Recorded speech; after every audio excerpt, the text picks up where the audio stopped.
Testing, testing. All right. All good. How's it going, everybody? Welcome to another Iron Faith live coaching call. I'm going to be answering all your guys' questions. I already see a couple questions in the chat. Also, I'm just going to post my free online academy in the chat so that people that hop on have the opportunity to get access to my free online academy. That's got over 50 free instructional videos. And it's just a great community to be in. All right. So I'm going to start off by answering the questions. I'll start off by answering these questions right on the left first, and then I'll go and answer some of the questions inside the academy. So Pilgrim's Progress is asking, my son, he's building his wrestling system and trying to decide which mat return and scramble to use. So when building your wrestling system, for the mat return portion, what mat return should you pick? There's a lot of different ways to mat return somebody.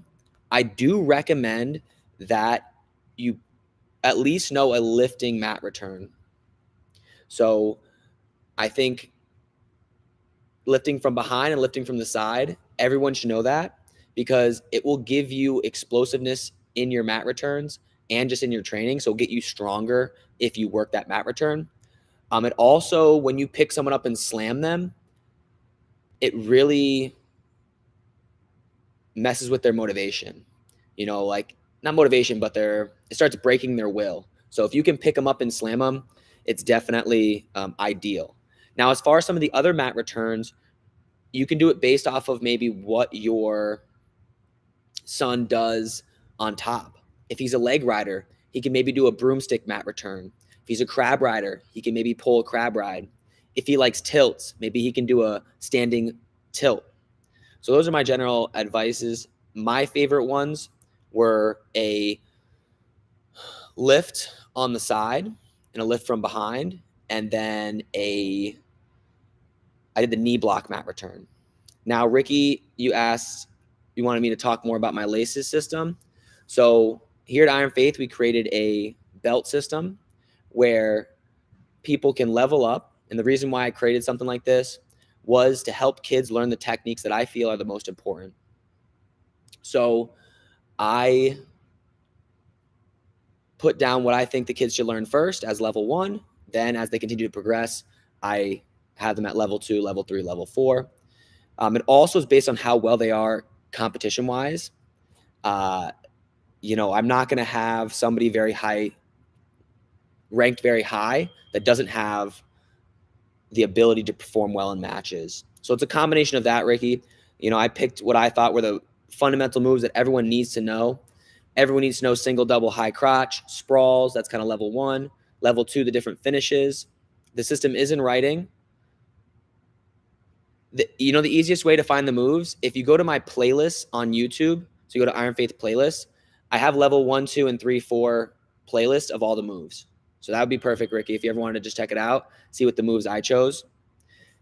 That's how we go about it. Now, I'm guessing this is Logan or Jason. How useful is it to cross-train with judo in your opinion and experience? Love that idea. Perfect. Yeah.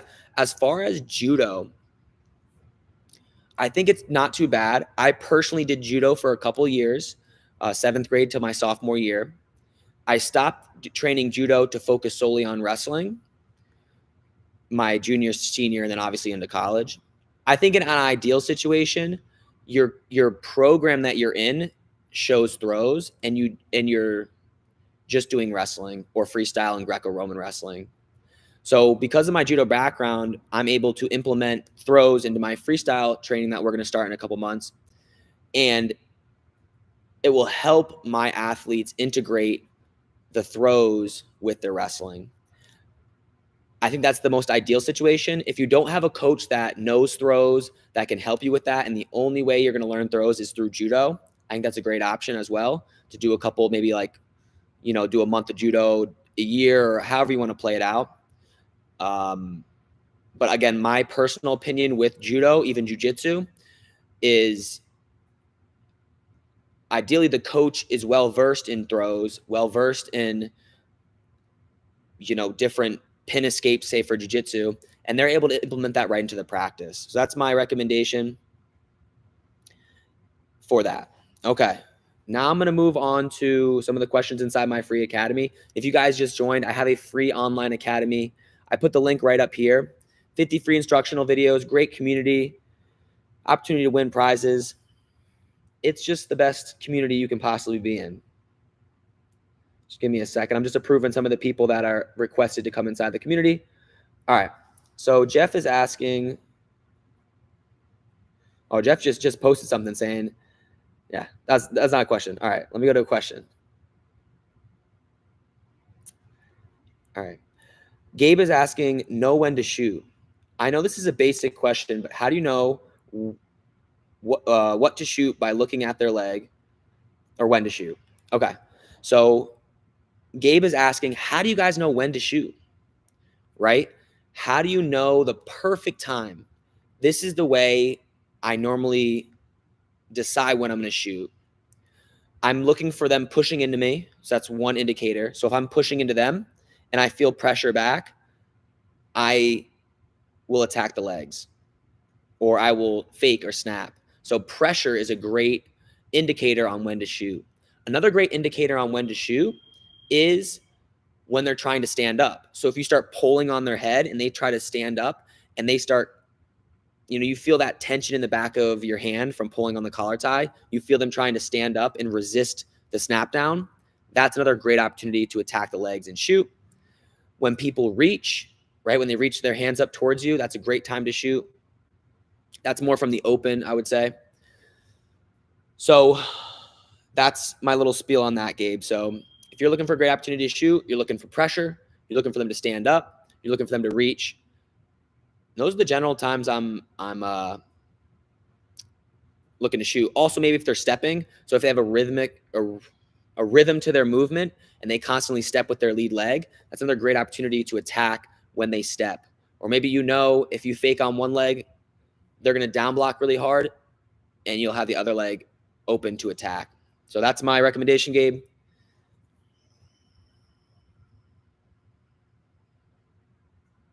Yeah, and I think stay humbled is correct with the throw in judo versus wrestling. The one thing that judo gets you good at is foot sweeps, that's not really at all in wrestling, and it's a really awesome technique to know. All right, now going on to Hudson. Hudson's asking, what's the best move to get out on bottom? I believe the best move to get out on bottom is going to be tripod stand-up. It's trying to sealing off versus maybe not necessarily attacking those grips. If you go to attack the hands on bottom, a lot of coaches say get hand control on bottom. Yes, you want to, kind of control their hands, but I'll move this back a little bit. But if you constantly are attacking their grips when you're on bottom, you're really giving yourself the opportunity to get re-wristed, which is not ideal. So I do more of a seal off, a tripod stand-up. I think sit out stand-ups are great as well.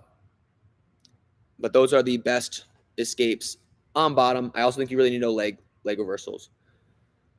Steven's asking about crab riding. Is crab ride a good move on top? I think crab riding is a great move. I think it's very technical. It takes a long time. You're going to get reversed a lot while you're learning this move. But if you're willing to stick it out, spend some years on this position, it's very beneficial. It's not as common right now in the sport. I would say tilts are very common right now in the sport, but I think a lot of times things go in cycles. So a lot of people always say, well, this doesn't work and this does work. The reality is kind of all moves work. Trends happen in wrestling where people will they'll all start doing cradles and it will work really well. And then the next year, everyone's doing tilts, kind of copying maybe some of the better wrestlers in their day. Maybe everyone was doing low singles after John Smith, won the Olympics doing low singles. So that's kind of part of that. Would you guys want me to make a crab ride video? I'm sure you would. That's one of the videos I have not made an instructional on. That's something I could definitely do. One of my opponents back in the day, Jesse Del Vecchio, he was from Rider. He was a national finalist for Rider. The best crab rider I've personally wrestled. He turned me with it. Both 1-1. And he beat me mainly because he could get turns off the crab ride position. Stay Humbled is asking, if you could recommend one thing to high school wrestlers to work on to wrestle at the next level, what would it be? My general advice is this: learn the fundamentals, which is like double, single, high crotch, snap downs, good stance. Kind of spend some months learning about these general basic moves in wrestling, and then go into start specializing in certain things. Specialize in your top position. Specialize in your certain takedowns. I call it building a wrestling system. As far as the moves that you have to know, though, if you guys look at my playlist of laces, those are the moves I think that every wrestler needs to know. Other than those moves, I think it's all kind of pick and choose. So my recommendation is this: again, if you're a high school wrestler or anybody, you guys got to learn the fundamentals. I have videos on all this to you. If you're inside the academy, though, again, I post a link up on top. So much easier to see the organization of everything, because inside my classroom, I have like it's sectioned out into like top, bottom, neutral defense, all that stuff. But you would learn the fundamentals, then you go out building a wrestling system that's personal to you. If you guys look at Earn Your Gold, he does a lot of videos on amazing wrestlers who have built out their own systems. And a lot of his videos is just explaining that. So if you want to be one of those amazing wrestlers, you need to personalize your system to make it to that next level. All right.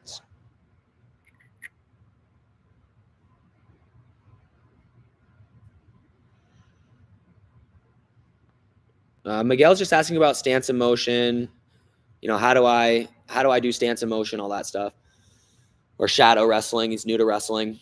Stance and motion is great. I personally would love to use that as a additional cardio workout at the end of practices. One of the best times to build your cardio is after a hard wrestling workout. So what I want you guys to start doing is you finish your practice, go do some stance and motion at the end.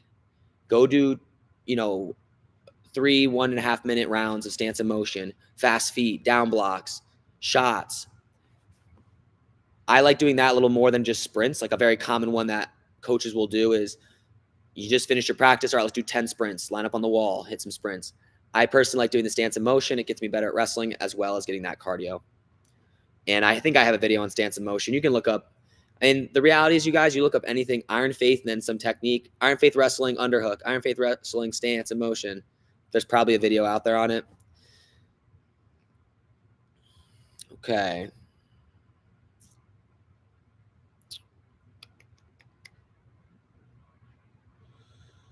Anybody have any questions over here too? I'll take a look.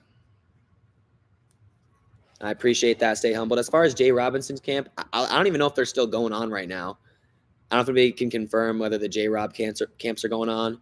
I know like he was the coach of Minnesota, I think, and then something happened with him. So yeah, I'm not sure if the J Rob camps are still going on. I went to Jeff Jordan State Champ camp. That was a great camp. I went to that when I was a freshman. Went with my friend, stayed over. As far as our camps, we do camps, but we kind of just keep it towards our members right now. I mean, there may be an opportunity in the future where we have, camps kind of like Perler does, but right now all of our camps are just for members only. But if you're inside my free academy, I mean, you'll be the first ones to hear whether or not I have a camp open. All right. Just looking at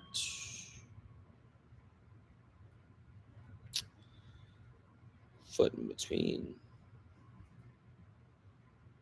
This is kind of a weird question, but Ben is asking about foot placement. He said, does anyone have any tips on how I can make it easier to get my foot in between my opponent's legs?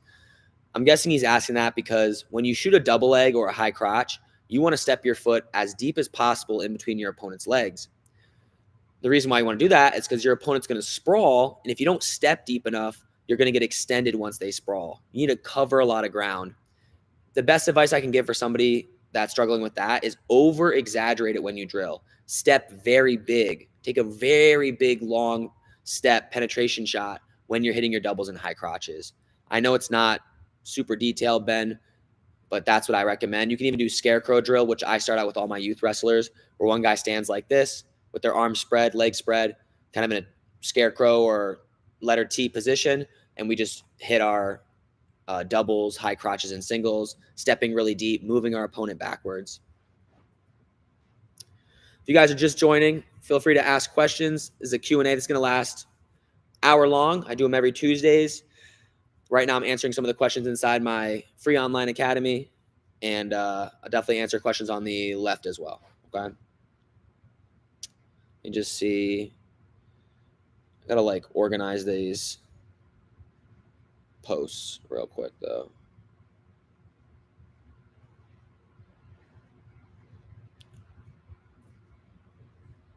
All right.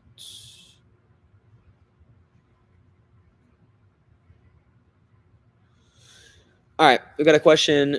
Trouble on top. Feel like I can't break some people down, even if they are similar or weaker in strength. I make sure to pressure forward on my feet, but still have trouble on chops, head levers, spiral ride breakdowns. My biggest recommendation for people that struggle on top is learning how to use your lower body better. Most people, when they're on top, they're using their upper body. They're chopping fine. They're cross facing. They're using their upper body to attack their opponent's upper body, but they're not driving enough off their toes. They're not using their legs enough as part of the breakdown. Or to break somebody down, you need to get their hips off of their heels, and you need to drive and lift their hips up. A lot of people just are circled too far out front, just trying to chop, do half Nelsons, cross faces, when they should be behind their opponent's hips more, really lifting their opponent's hips up and driving their hips up and weight towards their hands. All right, we got some questions over here from Caleb. His wrestling match day. Most of the time, I'm really confident before my match, but the second I get on the mat facing my opponent, I'm confused. I feel lost. I mean, I can't give you a full mindset call necessarily right now, but my best advice would be before your match, when you're walking back and forth, you're pacing, you're thinking about the match, you should be thinking about the tie-up you're going to get to and the first 30 seconds of that match. So the stuff that goes through my head as I walk back and forth before I step on that line is stay in a good stance, get to my underhook, keep my elbows in tight, head up, good stance. And I'll even do some stance in motion as I'm kind of walking back and forth, pretending to hand fight to my underhook. And it keeps me focused so that when I know the whistle blows, I'm hand fighting to that underhook. I'm very focused on what I'm going to do. I'm not distracted by the nervousness of who I'm wrestling or who's watching me in the stands. I'm really dialed into getting to my favorite tie-up and then attacking. So that's what I recommend you do, Caleb, before your match. Just prioritize and think about the tie-up you're going to be hand fighting to and the first 10 or 20 seconds of that match you're going to do, so that when that whistle blows, you get after it and you're not hesitant.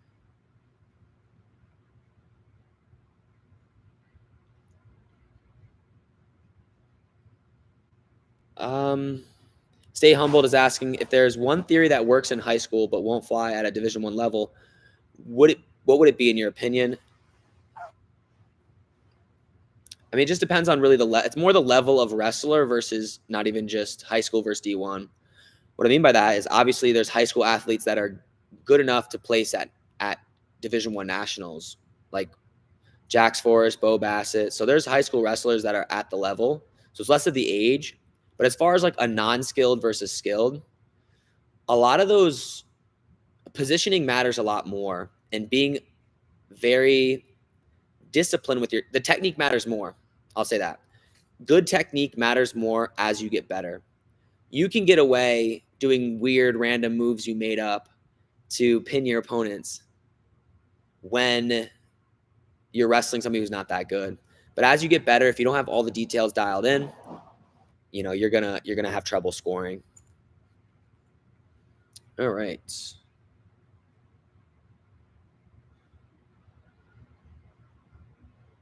Starachi's definitely beaten AJ Ferrari. I would be very surprised if AJ comes close.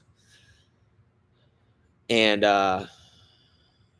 Yeah, I mean, Starocci, obviously AJ won his freshman year, but Carter Starocci going on his 5th national title.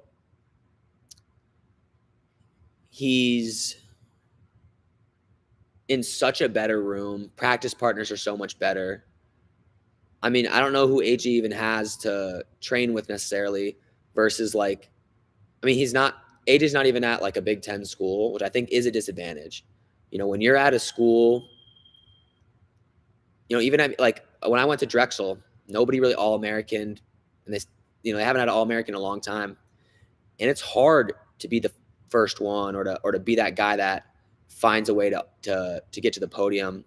But you know, when you're at Penn State and every single person in that varsity lineup is gunning to be a national champ, the standard's much different. And you know, you're practicing every practice partner you're wrestling with is a national champ. You know, he's got Kyle Snyder, he's got Kyle Dake, he's got Kirk Fleet, he's got everybody, right? So I just think if AJ wins, it would be definitely a big upset. That would be my thought on that. Yeah, I've had this question a lot, Ahmed. I don't know if I've seen it from you a couple times, but a lot of you guys are asking, making a series on how to wrestle lefties, because I haven't made any videos on that, or wrestle as a lefty. Don't think of it too much. It's not any different.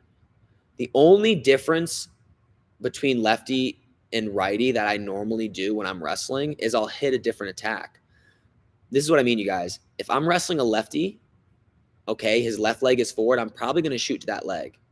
If I'm wrestling a righty, probably going to shoot to their right leg, or I'll have to do a lot of setup to get to their back leg. That's why it's so important to have an attack to each leg. I know a lot of my athletes, they're only good at one side, and I always tell them you got to develop that second side, because all I have to do is just start wrestling lefty, and you're not getting to your high crotch, right? You're not getting to my back leg. So my biggest recommendation for you, and just anybody that's wrestling lefties, attack that forward leg. But everything else should be the same. I mean, I know I'm a righty, so you have to take the video and like reverse the steps. Whatever I'm doing with my right arm, you'll do with your left arm. But other than that, it's not much different. I mean, maybe I make a video just kind of saying what I just said right there and showing some examples. But in general, keep it simple. Look at what leg they have forward. Like a lefty is going to probably hit a lot more single legs because your opponent's right leg is forward. You're matching lead legs. You can also hit ankle picks too. You know, maybe get better ankle picks and single legs, because that's going to probably be your go-to attack if you're a lefty based on if you're wrestling righties. Okay. Bacho. After I snap down my opponent, I feel like I always get stuck in front of him and cannot advance from that position. So I've actually been working on this week with my athletes. When you snap somebody down or when somebody shoots on you, you guys need to be using speed to hustle around. What I recommend, Bacho, is go watch DPS breakdown of counterattacks. He has 50 counterattacks from the NCAA championships, showing how athletes not really snap down and score, but sprawl and score when their opponent shoots in them, which is pretty much the same, very similar to the snap down. And copy that. Use speed, hustle for the legs. Don't grab around the waist as you do your go behinds. All right. I'm going to go through, see if there's any other questions inside the academy I can answer. If you guys are just joining, I know some of you guys have been on here for the past 23 minutes, but click my link up here, join my free online academy, and you'll be able to get access to 50 free videos in a really organized place. You can ask questions on there, and it's 100% free. So hop on. All right. Next questions. Thank you very much. Stay humble. I appreciate the donation. And I'll keep making great content for you guys. All right. Just going through, seeing if there's any other questions in here.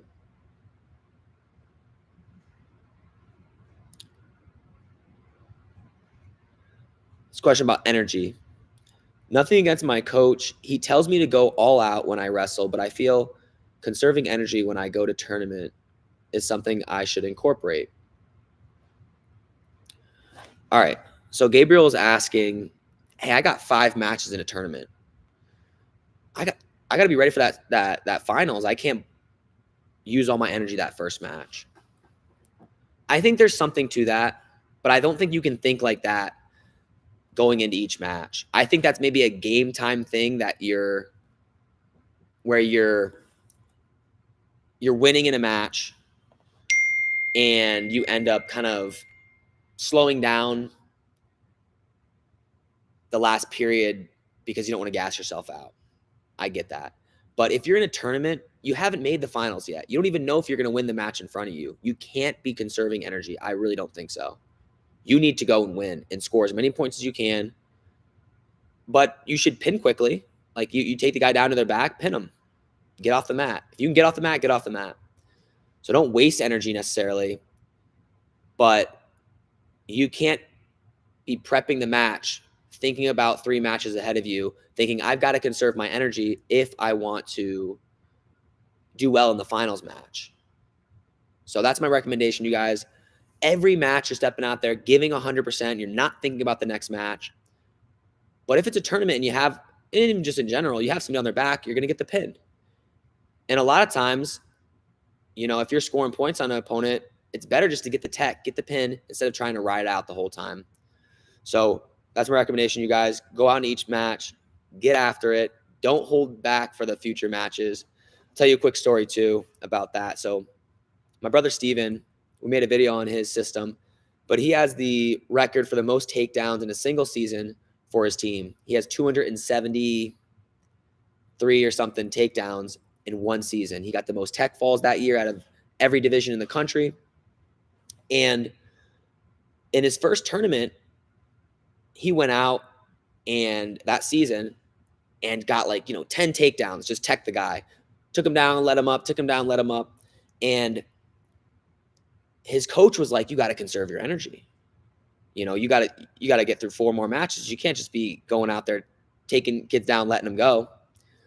But the reality is he was hunting for that takedown record, and it's not necessarily going to get you crazy tired. What I think gets you tired is having a bunch of very close matches where you're getting beat up or where you get kind of tweaked here and there. But if you're dominating kids through the tournament, teching them, taking them down, letting them up, scoring as many points as you can, I don't think it really makes you gassed out. It builds your energy up. You're on fire. You're crushing it.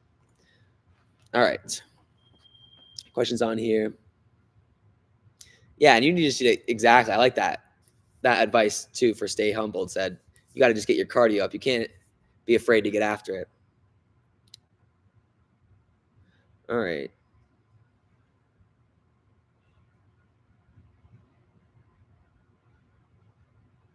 And Tom, I addressed this earlier in the video. Tom, if you guys see in the chat, he's asking kind of that when to shoot question we talked about earlier. So once this video is done, it will be posted to the channel. Go back to maybe the 10-minute mark or something, and I explain kind of when to shoot and what you're looking for when you shoot. All right.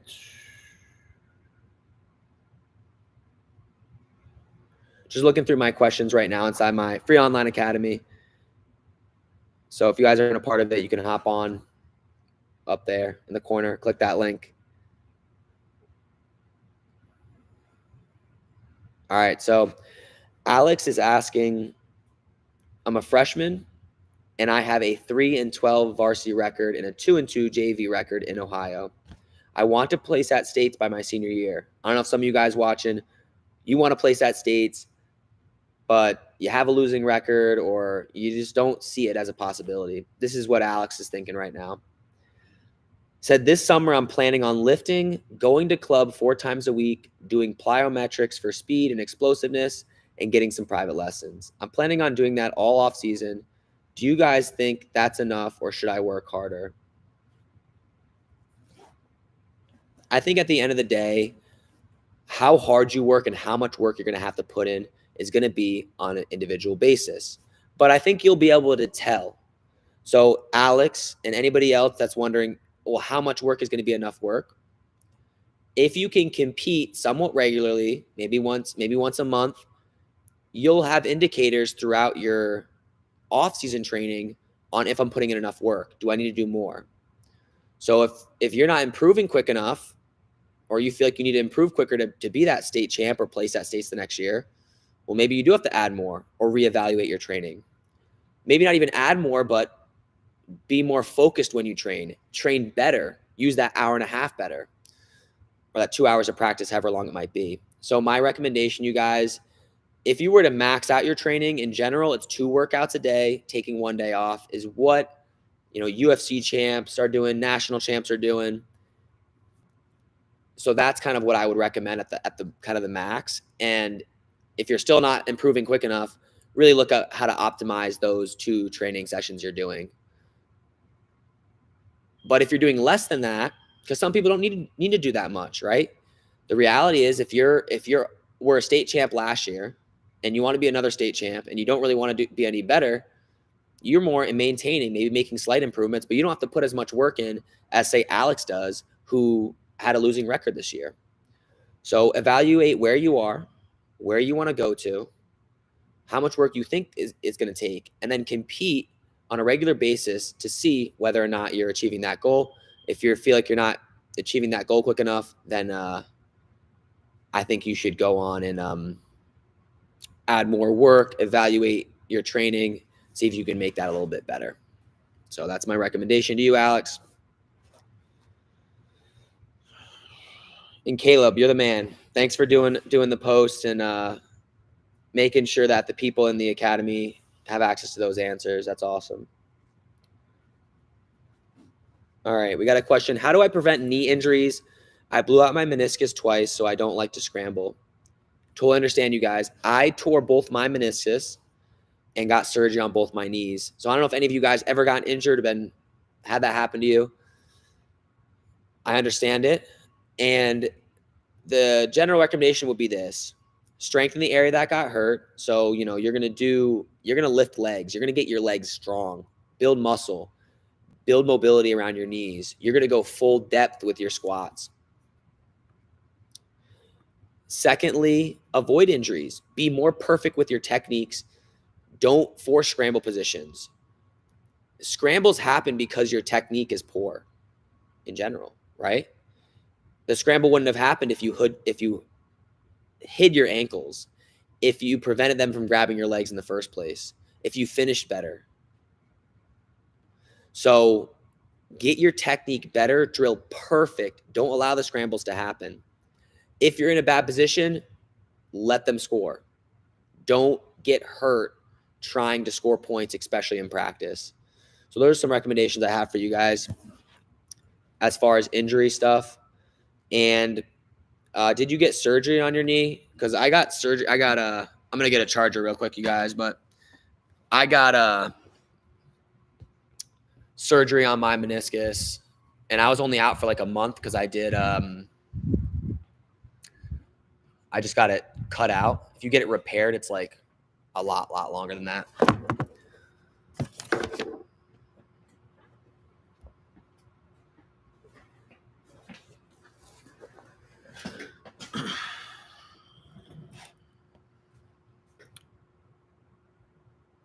Yeah, the repair surgery isn't that, from what I think, it's not that great. I mean, I might have arthritis later on, but that's on me. I was trying to win a national title, so I didn't care about how my knees feel when I'm 50.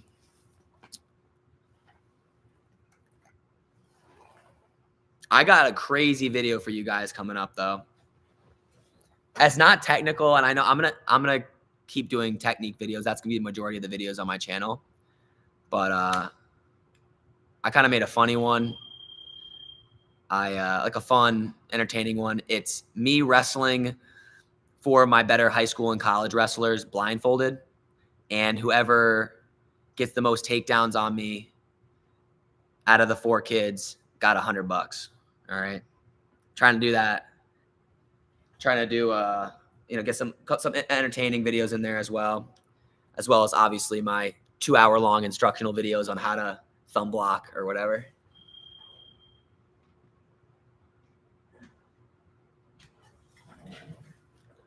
All right. Any other questions you guys got in here? I just got to plug my laptop in. It's about to die. So that's all. That's what this delay is happening right now. But I do have a question on wrestling conditioning. I'll keep talking as I plug this thing in. As far as wrestling conditioning, we talked about that a little bit earlier. My recommendation for conditioning is, first off, get as much as you can out of your practices, because a lot of times you guys might not have that extra time to go and go for an extra run. You know, a lot of people don't have that extra time. They're trying to deal with their schoolwork. They're trying to deal with maybe even having a job, and then they have to do all this cardio. So push the pace harder in your practices. That in itself will give you pretty good cardio. I mean, just imagine if you're really trying your hardest, or even close to your hardest, for an hour and a half or for 2 hours, why would you not have enough cardio for 6 minutes? In my opinion, if you don't have enough cardio for those 6 minutes, in general, you're obviously working much harder in your matches than you are in your practices. So start off like that. I do like doing the extra cardio at the end of practices, because think, you're already exhausted. It's only going to take you another 5-10 minutes. You don't have to go on an extra run, like a long run for an hour. It takes a long time. And it's not necessarily the best connection to cardio for wrestling. So my recommendation for cardio, push the pace in practice, go, attack in live. At the end of practice, hit some sprints or hit some stance in motion to finish off that cardio session. Even after a lift, you know, you finish your lift, go hit the bike. Speed interval training is normally what people recommend. That's what I recommend. It mimics what wrestling is, which is essentially 100% sprint for 30 seconds and then a jog for 15. Then 100% sprint for 30 seconds, then a jog for 15. And you can do the same thing with any workout. You can do that with stance in motion. You can do that with running. You can do that with bike or anything else. If you guys have any questions, feel free to throw them in the chat. I'm also doing a Granby series video. It's going to be for my, it's going to be like for my premium academy, but I know some of you guys are purchased that.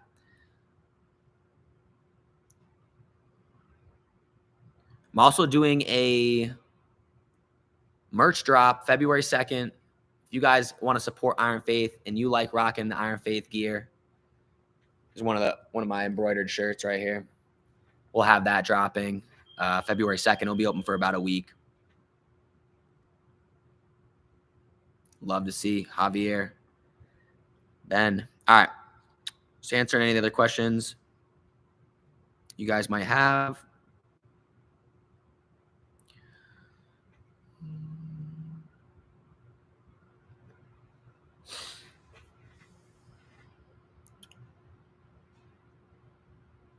Yeah, for the freestyle, Javier's asking about the freestyle singles that are going to be in the upcoming drop. So they do take like when we do drops, they do take like a month or 5 weeks to come in. But it's going to be open next week. It's going to be open at the beginning of the week, February 2nd, and the store is going to close at the end of the week, and then everything will be made and shipped out within about 5 weeks. So you guys, you should be able to get that singlet, plenty of time for the freestyle season. That's kind of why we have it at this time. All right. Yeah, plenty of time by April for sure. All right. I got a question. Are there any overpowered moves? Overpowered wrestling moves? Saying in freestyle specifically? I guess either way, what do I think are the best moves? The most overpowered moves? I think cradle. On top, man, if you can lock a cradle up, it's game over. You know how to finish decently well. You can't bridge out of a cradle. I made a pin escapes video, how to get out of pins. For cradle, it's like, just don't get there. I mean, how do you fight out of a cradle? You have to break the grip. What if you can't break the grip? It's kind of done. So I think cradle's an overpowered move. Some other overpowered moves. I think for youth wrestling, a DJ or the cow catcher, I think it's pretty crazy how overpowered it is for youth wrestling. As you get older, it's kind of easier to defend front headlock stuff. But if you just grab their chin and get an underhook and rip that move, like I had kids place at states with just that move. Like they start on top, they circle out front and hit the DJ. So I think that's a really overpowered move. I think it's a little bit less overpowered as you get older. Neutral, I don't know if there's any super overpowered move, but that's those are kind of some, I guess, overpowered moves that I think.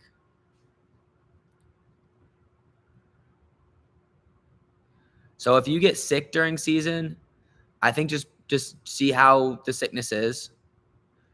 Resting's fine. Taking a week off is fine. Taking a couple of days off is fine. Don't ever stress about having to take time off. Normally I don't plan for times off. Like I'll take that day off, take a day off a week or whatever, but the reason why I don't plan out like vacations is because I'm going to be sick. I'm going to be hurt. There are already going to be vacations that are planned. If I there's already going to be events where I wasn't going to be training. So I think when you're sick, that is the time, take a couple of days off. Don't worry too much about it. Don't, as you're feeling better, feel free to get back on the mats. If it's going to if wrestling more is going to take another 5 days to make your kid feel better or make you, heal up, then just rest. I don't think, sick is such a weird thing though, because you don't know to what degree. So just play it like you would normally. Like if you can't go to school, then I wouldn't be on the wrestling mat. I would just relax. If he's feeling pretty decent, feel free to put him back on the mats, but don't be afraid to rest. You guys got a lot of you guys got plenty of time to get better at wrestling. It's not too big of a race. You're not going to lose because you were out for a week or a month because of an injury. Mahad is asking, do you do freestyle? Yes, I did do freestyle. I'm not competing anymore. I run Iron Faith with my brother. I did freestyle just in college. I do recommend that people do freestyle and folk style wrestling. I think it's great. It mixes the sports up a little bit. A lot of people earlier, they were asking, hey, should I do judo? I would rather do freestyle and folk style wrestling. I think that's a better cross train than folk style and judo. And I was all right. I made top 12 in the country twice in freestyle at U23s, like the blood rounds or whatever, which is the one before placing. Top 8 is placing. You're welcome, Chicky Tendi 555 for doing the stream. But yeah, I love freestyle wrestling. We're going to be transitioning our club over to freestyle in about 2 months. We'll do it for 4 or 5 months of freestyle wrestling. Then we'll go back to folk style wrestling.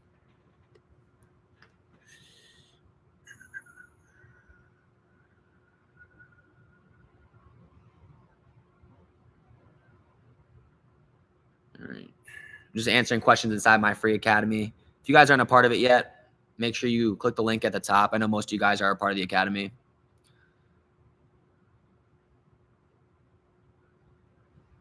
All right.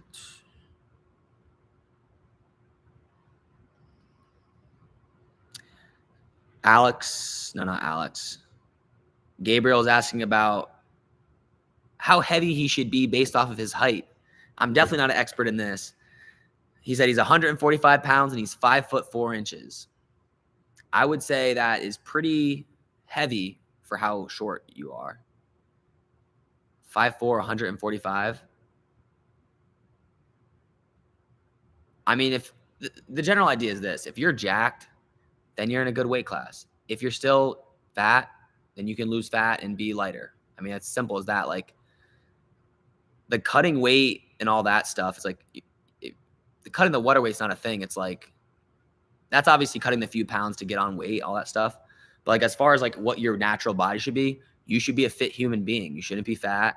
You should, eat right. And especially if you're trying to be good at wrestling, but that's just a general life thing. But, so Gabriel, if you're jacked 145 pounder, you feel pretty fit, you feel pretty strong, then, you're good. If you feel like you can lose fat or whatever, then keep working hard, keep eating right, and you'll lose weight naturally. I do notice that like you don't see too many short, very heavy wrestlers. There's a handful. I don't know. You kind of see a lot of mixture in wrestling. I don't know what the ideal size is for a wrestler based on their weight. You know, I think normal size is what you see most people winning at, because a normal sized human being is just what is most common. I don't even know if that's the most ideal body type though. I always thought if you have a little bit of length and you're strong, I personally would rather be a taller wrestler, not too tall because I want to have enough strength, than a short, stocky wrestler. That was my preference. But you can win no matter what, right? Jordan Burroughs, I would say, is a little bit shorter of a wrestler. David Taylor's a little bit taller of a wrestler.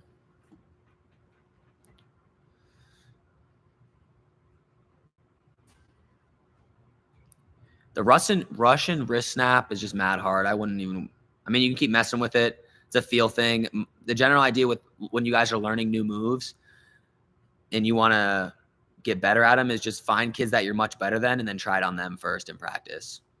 So that'd be my recommendation. Any tips for learning any move would be grab a wrestler who you're way better than them and go and try to hit the move you're working on. All right. If you guys have any questions, feel free to ask. We got another 15 minutes here. Do these calls every Tuesday.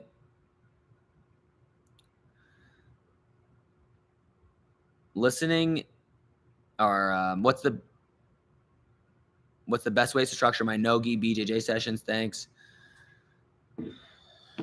So as far as structuring practices,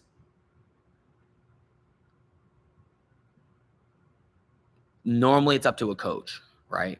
But if you have control over how a practice should be structured, I think there's, 3 parts of a practice, or there's really 2 parts of practice. You're either drilling or going live. That's what wrestling is, I think. I mean, you could do subtract like any conditioning or extra like lifting or push-up stuff. And the warm-up can be like fairly short, but the main part of practice is drilling and the live portion. And, you're splitting it up, maybe half and half. You're doing, for that drilling portion, you're focused on getting your technique better. You're focused on your stuff. I personally would do, if I was a jiu-jitsu athlete, I would train a lot of takedowns to submissions, defensive takedowns to submissions. I would train chain wrestling, or I don't know what they call it in jiu-jitsu, but I would chain moves together. I would never drill just like, for example, I wouldn't just like hang out on somebody's back and just go like and do a bunch of rear naked chokes. I would, do it from a takedown or from a guard pass. It's important, I think, when training, whether it's wrestling or jiu-jitsu, that you're spending a lot of time training close to the way it's going to feel in a match. You're not just starting in maybe a position and just kind of like drilling this very small move for a lot of time. I'm doing takedowns to turn, takedowns to escapes. I'm working through different scramble positions, different series, not just like, hey, we're all going to work the roll through tilt. Start on top, get the wrist, roll through tilt, do it again, do it again. No, we're going to do takedown to roll through tilt. We're going to do takedown. Your partner's going to try to stop your takedown. You're going to work a backside finish, then get on top, then do the roll through tilt. It keeps their energy, it keeps the cardio going better, and it allows you to hit like 3 or 4 techniques, even though you're maybe focusing on, specifically that roll through tilt or that turn.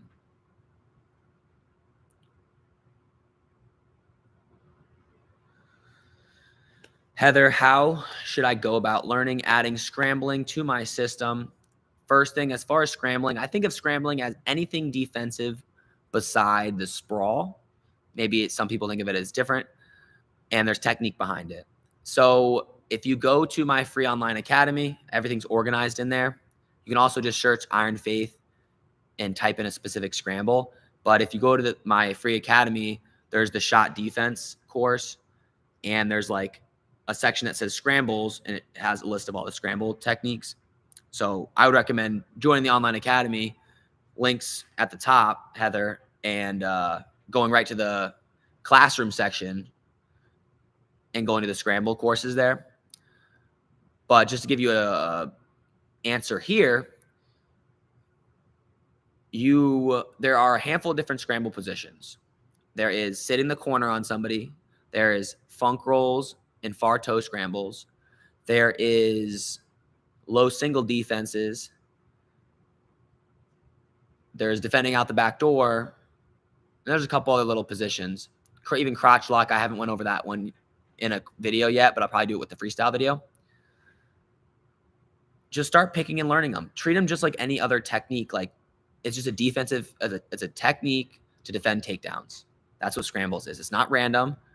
Just say, hey, today I'm going to work on funk rolls, or today I'm going to work on low single defense, or sit in the corner on somebody. So just treat it just like a regular move you would be working on. And then I suggest flow drilling with it. So have your partner shoot on your leg and kind of work on it with where your partner's giving you like a 50% resistance. So that's my recommendation for kind of starting to learn how to scramble. Footwork course, no. I've done anything specifically with the footwork.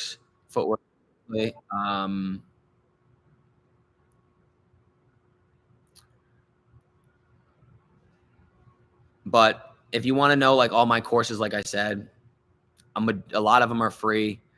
They're all inside that free academy up there. All right. Just organize a nice place for you guys. But I don't think anything specific on footwork. I mean, I may do that at some point. I don't know, though. It'd be a pretty short video. All right, we got 10 more minutes, you guys, or around 8 more minutes answering any of your guys' questions. Feel free to drop them in the chat. I'm going to look through the academy as well and see if there's anything else in here.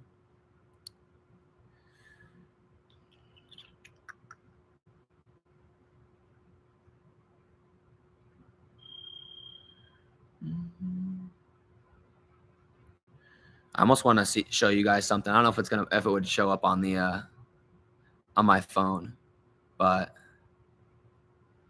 so I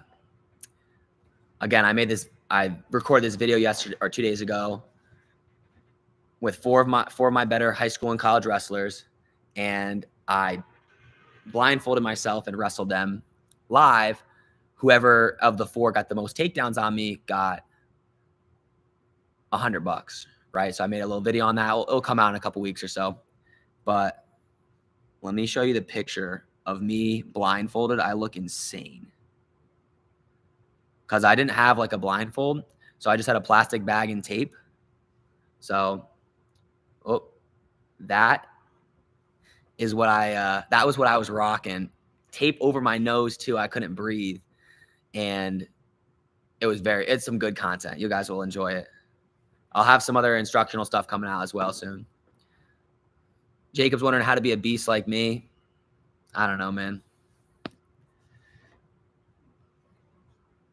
I don't know how to be a beast like me. I'll try to just give you all the information through these videos. You'll learn more about me and what I do. Set big goals, put a lot of work in. Just like when I was, the stuff I learned from wrestling is what I'm doing now in my life. My goal was to be a national champ, achieve the best I could with wrestling.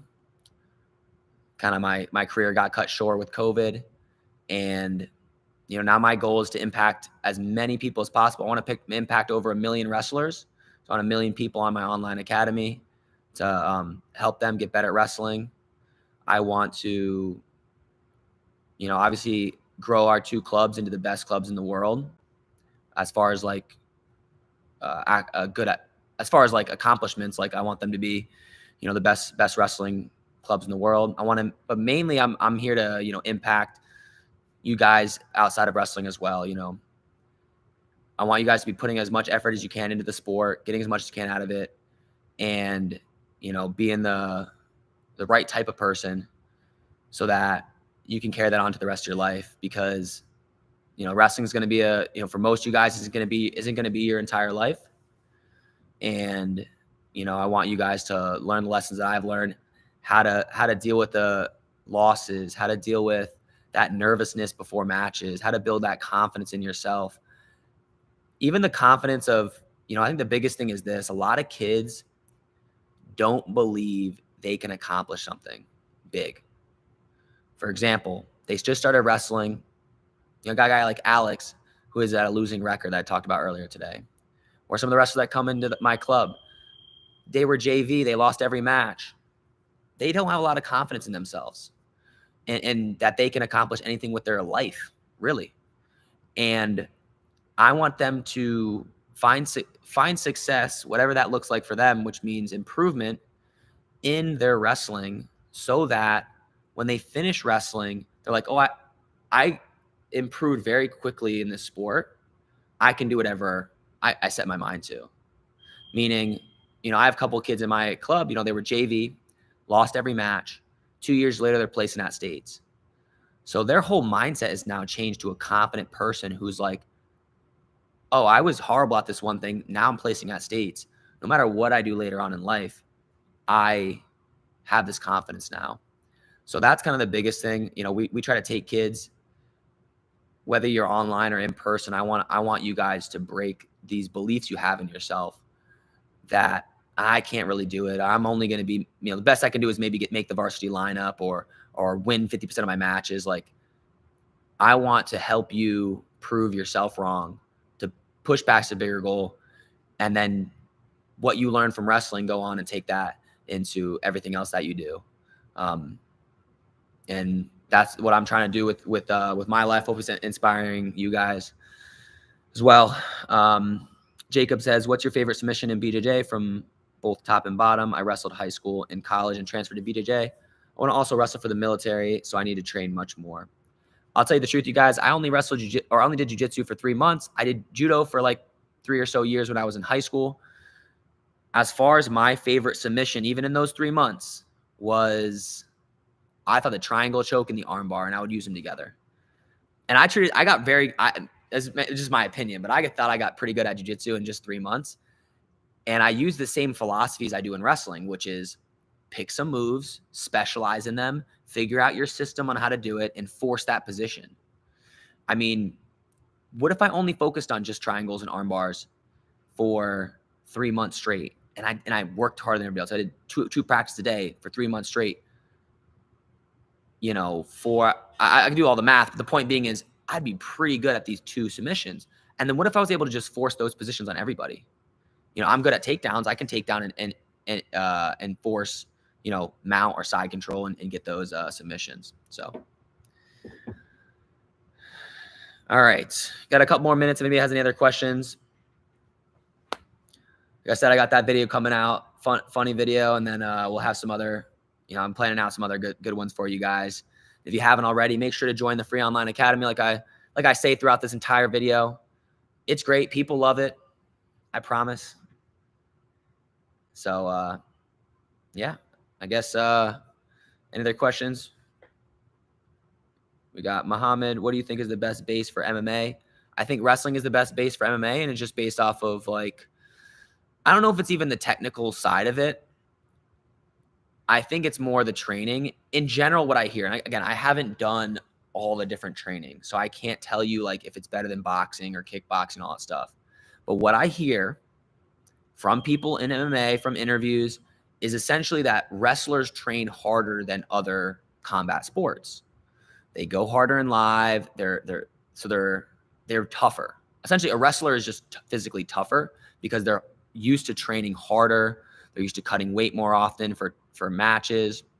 So I think some of those aspects allow wrestlers to get an edge in MMA. But I don't necessarily know if, like, it's because of the technical side, meaning like the techniques of wrestling is the best techniques to learn. Obviously, it goes to the mat, but like I'll tell you this much: I don't feel comfortable on my feet if I was facing a boxer, but I'm sure they wouldn't feel comfortable if I got a takedown. So my thought would be, like, say I went and transitioned to MMA, which I definitely will not. I'm not trying to get my head kicked in, but if I could find some sort of defensive game at not getting hit, being able to protect myself, and I got close enough, especially with a cage. I feel like that's also an advantage. They can't run away forever, right? You can bring them to the cage where they can't back up anymore, and you can force, takedowns. All right, that's all I got for you guys today. I'll see you guys next Tuesday, and we're gonna have that merch drop. So if you want to rock some Iron Faith gear, make sure to join my free online academy. I'll announce it in there, and I'll see you guys next week.